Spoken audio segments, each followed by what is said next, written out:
Hi, welcome to the Culture Curators Podcast.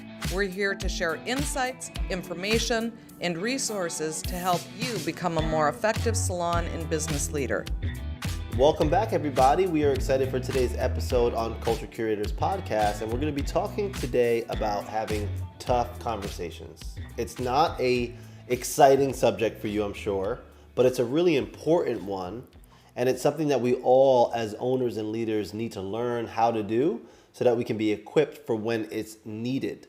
Because we know that tough conversations are needed, but I want to start by asking you, are you avoiding tough conversations? And if the answer is yes, what are the consequences of avoiding them? Way to start off the podcast with a really powerful question. And I know that I would answer yes, because I would do anything to avoid a tough conversation or a difficult conversation. And, one of the things I think about is what's your personality style? Because our personality styles dictate whether or not it's tough and to what degree the conversation is going to be tough. There are certain personality styles that are okay with confrontation, and there are others that will do just about anything to avoid confrontation. I happen to be one of those that would do just about anything to avoid confrontation, but what I can tell you with certainty is that every time I avoided it, it just got worse and worse, and in my head, it got worse and worse until I blew up. You just took the words out of my mouth in the sense of ask yourself, are you the type of person that just builds up pent up upset and resentment and frustration? Well, when that resentment and frustration and those feelings have nowhere to go, they're going to go somewhere at one point, and more than likely, it's not going to be a planned point, right? It's going to come out in like an explosion of the 10 things you've been upset with this person over the last 6 months.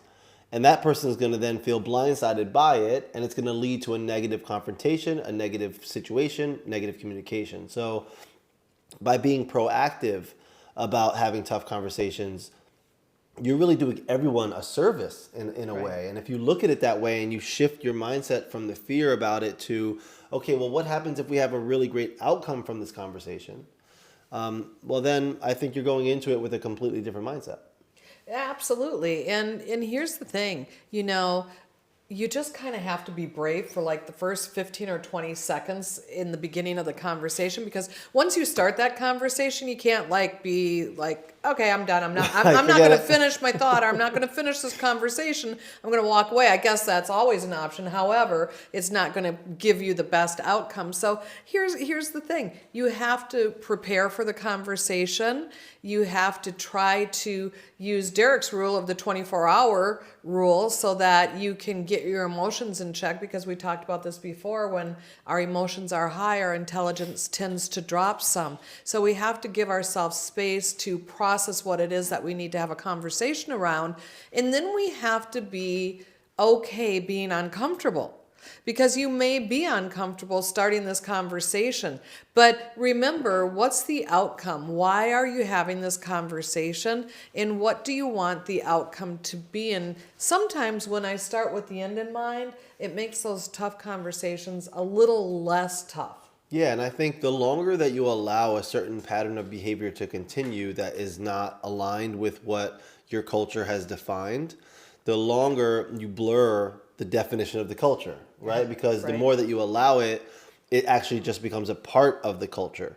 And what also then happens is, I believe then it becomes harder to address it, because it becomes more like deep-seated within the culture or within the habits of the behavior within that culture, and it just becomes harder and harder. Think about those things in your mind that we make up things or we're so terrified to do, and then when we finally do it, we're like, that wasn't so bad. It wasn't as bad as I even thought it was. Right? So a lot of times when you think about a tough conversation, you start to have these pictures in your mind of and project what you think that person will say, how you think they will respond. You very well may be right, but you could also very well may be wrong. And you could be making things up that really aren't there. Yeah, talk about making things up. I think we do a really good job about that. Oftentimes when we're facing a tough conversation, we go in and we actually finally have enough courage and strength to have that tough conversation. You find that it isn't as tough as you thought it was going to be. In other words, they may recognize whatever the behavior is or whatever the challenges that you need to address with that person. And wow, how refreshing is that if they own it? And, I also think that when you start a tough conversation, it's the way in which you set the table. Yeah. And by that, I mean, it's the way in which you set up the conversation. So you may start with, the end in mind. So my goal today is to have a really amazing, real, transparent, honest conversation that's going to leave you set up for greater success moving forward. Would that be all right with you? Would you be willing to be open and honest and transparent with me, because I pledge to you that I will do the same with you? That's setting the groundwork, that's setting the table, so to speak, of how that meeting's going to transpire, how that's going to go. And I think that helps tough conversations be not as tough and go a whole lot smoother than we maybe think in our heads it's going to go. Yeah, and I think giving you a couple of tips on how to handle it, how to approach it, how to set it up, and then what to do throughout it is one of our goals today as we go through this episode, because we want you to get off of this, listening to it, or if you're watching it, we want you to feel equipped and feel empowered. You might still feel a bit apprehensive and nervous. That's okay. That's human nature. But if you are equipped with some tools, then you can at least have an idea of how to start to execute. So for instance, one of the first things after what Jill just mentioned is you really want to make sure that the two of you are in a distraction-free environment where no one else can hear what you're saying. So if your space is designed where everyone can hear everything, it shouldn't be in the space, or it shouldn't be when anyone else is there. And you have to really think about that on the front end. I know I have a space like that where it's very echoey. We have kind of a lofty kind of design, so there's no ceiling, so it's very difficult to have a private conversation. So if I'm going to do that, I'm either going to do it before work hours, after work hours, on an off day, maybe on a Zoom call. I don't think that's ideal because in person is much, much better, but on a Zoom call is definitely better than over the phone, and definitely not via text, that's for sure. This type of conversation is really important, that you can see someone eye to eye, and that you can be real, and that you ask for that permission. Can we have an open and honest conversation? And you might have heard on a past episode when we talked about dealing with and handling toxic employees in your salon environment, you heard me say things like you have to take your part in it first in order to help release the defensiveness of the other person. So for instance, if this is especially somebody that's been with you for a while, that you're finally about to address something that should have been addressed quite some time ago, it's an important time for you as a leader to take responsibility for the fact that you haven't addressed this. And to be honest with you, it's not their fault that they've continued the behavior if you haven't made them aware of it or addressed it. How can you expect them to change it if you haven't addressed it? They think that it's okay because you haven't addressed it. And so I love that. Have a private place, a safe place, set the table. I think before any of that, I go back to writing it out. What is it that you're so upset with? What is the grievance? What is the policy or procedure break that you're talking about or that you need to talk about? Get that all down on paper, put it away for 24 hours, come back, reread that, and then decide how you want to move forward. Choose what the outcome is that you want, choose what's negotiable, choose what's not negotiable, and go in with a strategy or an action plan ready so that you can set this person up for future success, so that they can eliminate that behavior that they're exhibiting that is not really great for your culture. Yeah, we have a really great candor checklist, and this is about having a candid conversation. So comment on our post here or send us a DM. We're happy to send you the link to just a simple candor checklist. And what's great about the candor checklist is it's questions that you'd ask yourself before you have the conversation. Yeah. Questions such as, am I sure that this is their issue and not mine? Right? Other questions such as how far do you need to go with this conversation? Meaning, is it worth it based around what it's going to do to the relationship, right? You have to ask yourself that. How valuable is that relationship to this person, and kind of adjust accordingly. And another great question is, how much do you value this person as a human and as a team member? And have you built up enough credibility and trust with that person to have this open conversation? Yeah. And what are you willing to do to train that person? How much time are you willing to invest in that person to train them and to help them get better? Is part of the candor checklist as well. It's a great checklist. It kind of puts you in check and really kind of again sets that table for that really tough conversation that you're about to have. And I love the fact that you brought up around, is it my problem, not their problem? Because the reality is we have seen business owners who it has been their problem and they've addressed it and it hasn't gone well and they've lost a really great employee. But it was really their problem, not the employee's problem. And so we have to be really honest and careful. And it's about being transparent, open, and honest with yourself first and foremost. And really sifting through all of that emotion, being willing to take the risk to have that conversation. I think the other thing is that it's important to mark out time. Yeah. It's not like catch you on the fly type of thing.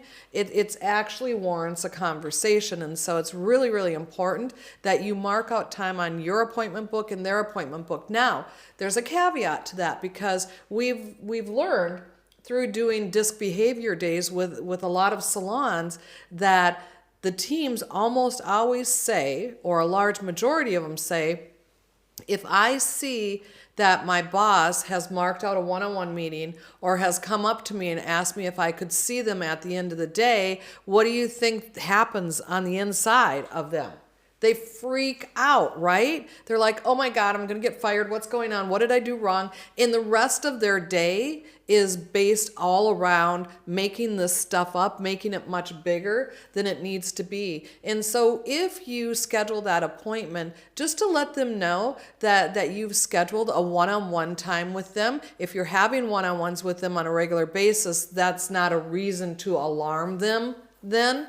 And let them know that you just need to talk to them about a few things and that the outcome is that we're going to work cohesively together and that we're going to set you up for really a great big success. You need to bring their emotion down because they can come into that meeting hot. And if they're hot and you're hot, it's kind of explosive. Yeah, and if you're an owner, if you've ever had an employee say to you, hey, can I talk to you later? It's the same thing, right? Same exact thing. I'm already in my head. I'm like, okay, she's probably going to quit today.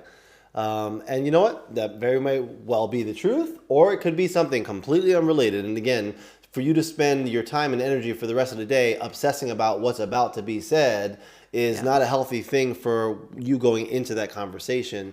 And I think a really big part of it too is you have to evaluate if you're having a ton of tough conversations, then something's going on in the culture that you need to really dive deeper into.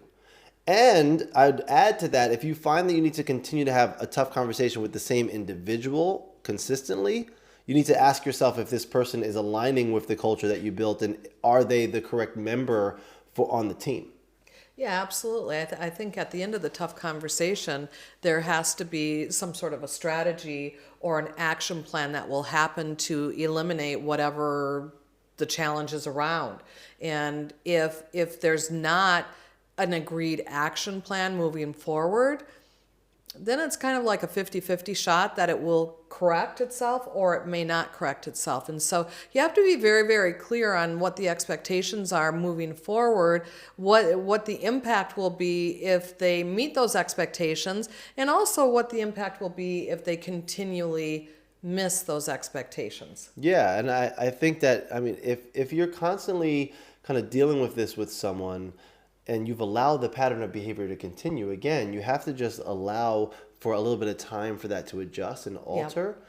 And I think being clear and fair to that person is really important, and letting them know that, and this is the other thing too, it's like if you don't have a real rapport with this person, right? And you haven't been giving them, commending them on all the stuff they've been doing well, and now there's a space where you need to kind of get on them about something they're not doing well. That's that credibility thing. It's a tough dynamic to have. So that's why it's really important to consistently point out the good and what they're doing great at, because it opens up space that when you need to have a corrective conversation or a challenging one, that maybe there's more of a space with them and in your relationship for you to be able to have that in a healthy way. It's like a bank account. You know, we make deposits into the bank account and it grows in a positive manner. And then when we have to make a withdrawal, then it goes down a little bit, but we still have the rest of that money in there. Well, it's the same with leading and guiding a team member. You're going to want to look for things, and this is really huge. You want to look for things that they're doing right, and you want to praise them. That's like depositing money into the bank account, because there's maybe a time where you're going to have to make a little bit of a withdrawal and have that tough conversation. So you want to have that padding in your account. So I'm going to encourage you to look for what's going well and really praise publicly. When you see them doing something really well, praise in front of everybody. Reprimand in private, but praise in public. And when you finish that tough conversation, you're always going to thank them for their time, thank them for their willingness to move forward powerfully. And then it's up to you as the business owner to really watch and to observe. And when you see that behavior being corrected, you're on it immediately and you're praising them. You're praising, and you move forward. And that's how I think you have diminished tough conversations and more of a positive atmosphere in a culture that really thrives. Agreed. So we really hope that today's episode helps equip you and encourage you to have the tough conversations that you might possibly be avoiding, how to handle them, how to set them up the correct way, and how to make sure that both parties, yourself and your team members, walk away from that feeling best as possible so that you can move forward together. Absolutely. We look forward to connecting with you on our next podcast. Take See care, you soon. everybody. Thank you for tuning in to this episode of the Culture Curators Podcast. Please like, comment, follow, and subscribe.